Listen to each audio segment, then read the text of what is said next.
Friends, நம்ம இன்றைக்கி பருப்பு சாதம் செய்கிறது எப்படி அப்படிங்கிறத பார்க்க போகிறோம். அதுக்கு ஃபஸ்ட்டு அடுப்பில் குக்கர் எடுத்து வச்சுக்கோங்க. குக்கர் வச்சுக்கிட்டு அதுக்கப்புறம் அதில் ஆயில் விட்டுக்கணும்.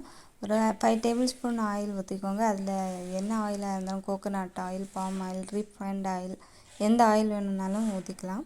அதுக்கப்புறம் கொஞ்சம் கடுகு போட்டுப்போம். ஒரு டேபிள் ஸ்பூன் கடுகு போடுவோம். கடுகு போட்டு அது நல்லா கரைஞ்சதுக்கப்புறமாட்டு ஒரு கொத்து கருவேப்பிலை போட்டுப்போம். அதுவும் நல்லா பொரியட்டும். கருவேப்பிலை பொரிஞ்சதுக்கப்புறமா கொஞ்சம் பெருஞ்சீரகம், அது பெருஞ்சீரகம் போட்டால் கொஞ்சம் நல்ல மணமாக இருக்கும். அதனால் கொஞ்சம் பெருஞ்சீரகம் போடுவோம்.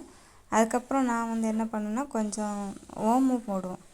அது பருப்பில் இருக்கிற அந்த கேஸ் ஸ்டவ் எல்லாத்தையுமே ரிலீஸ் பண்ணும், கொஞ்சம் ப்ரீஃபாக இருக்கும். அதனால் கொஞ்சம் ஓமம் போட்டுப்பேன் நான். அதுக்கப்புறமா அதுலேருந்து கொஞ்சம் பெருங்காயத்தூள் நம்ம அதில் ஆட் பண்ணிப்போம். அதுவுமே ரொம்ப நல்லது. பெருங்காயத்தூள் உடம்பு ரொம்ப நல்லது. அதுக்கப்புறம் அதில் கொஞ்சமாட்டு உளுந்தம்பருப்பு நல்ல இதானதும் 2 பெருசாக கட் பண்ணி வச்சுருக்க 2 வெங்காயம் சின்ன குட்டி குட்டி பீசஸாக ஸ்லைஸாக அழகாக கட் பண்ணி வச்சுக்கணும். அந்த வெங்காயத்தை போடணும். போட்டு அது நல்லா வதக்கணும். நல்லா வதங்கட்டும்.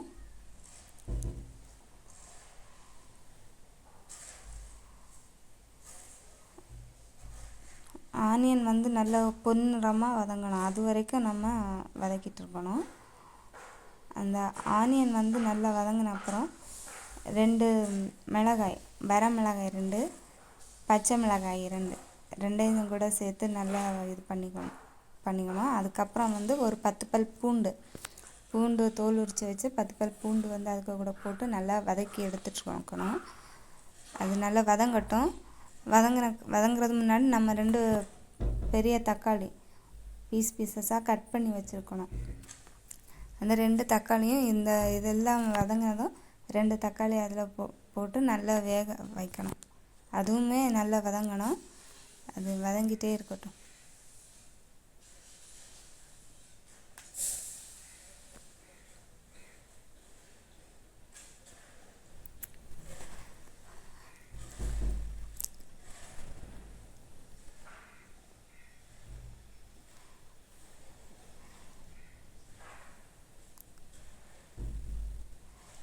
பாருங்கள், இப்போ ஓரளவு நல்லா வதங்கிடுச்சு. தக்காளி எல்லாம் மட்டும் நல்லா வதங்கணும். வதங்கினதை நம்ம என்ன பண்ணணும் அப்படின்னா ஒரு டேபிள் ஸ்பூன் மஞ்சப்பொடி, 1 டேபிள் ஸ்பூன் மிளகுப்பொடி, 1 டேபிள் ஸ்பூன் மல்லிப்பொடி, அது கூட 1 டேபிள் ஸ்பூன் கரம் மசாலா, இது எல்லாத்தையுமே அது கூட ஆட் பண்ணணும். எல்லாமே ஆட் பண்ணி கொஞ்சம் சால்ட்டும் போட்டு ஆட் பண்ணி நல்லா வதக்க விட்டுறணும். அந்த பச்சை வாசம் ஸ்மெல் போகிறது வரைக்குமே நல்லா வதக்கிட்டே இருக்கணும். அது எல்லாத்தையுமே பாருங்கள், இதே மாதிரி தான் நல்லா வதக்கிட்டே இருக்கணும். சம்டைம் அடியில் கரிஞ்சு போயிடும். அந்த மாதிரி கரிஞ்சு போகாமல் இருக்கிறதுக்கு கொஞ்சமாக தண்ணி தேவைக்கேற்றவாறு கொஞ்சம் தண்ணி ஆட் பண்ணி கொஞ்சம் நல்லா வேக வைக்கணும். எல்லாத்தையுமே வேக வைக்கும்போது தான் அதனுடைய டேஸ்ட் நல்லாயிருக்கும்.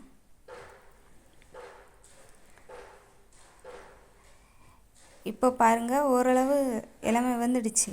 அதுக்கு முன்னாடி நான் ஒரு 1/2 hour முன்னாடி நம்ம அரிசி நான் ஒரு கப் அரிசி அப்படின்னா ஒரு 3/4 கப்பு பருப்பு போட்டு 1/2 hour நல்லா ஊற வைக்கணும். ஊற வச்சு அதை பருப்பு அரிசி எல்லாத்தையும் சேர்ந்ததை அதில் குக்கரில் ஊற்றி போட்டுக்கணும்.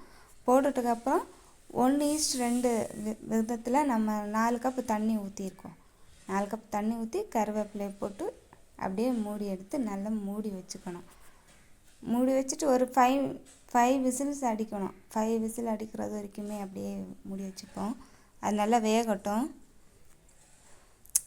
இப்போ பாருங்கள், ஒரு விசில் வந்துடுச்சு.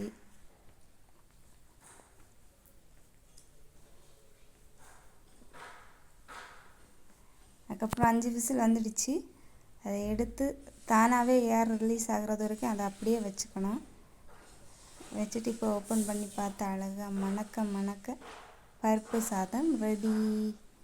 இப்போ அதை எடுத்து ஒரு பாத்திரத்தில் வைத்து அழகாக உணவு அருந்திக் கொள்ளலாம். தேங்க்யூ.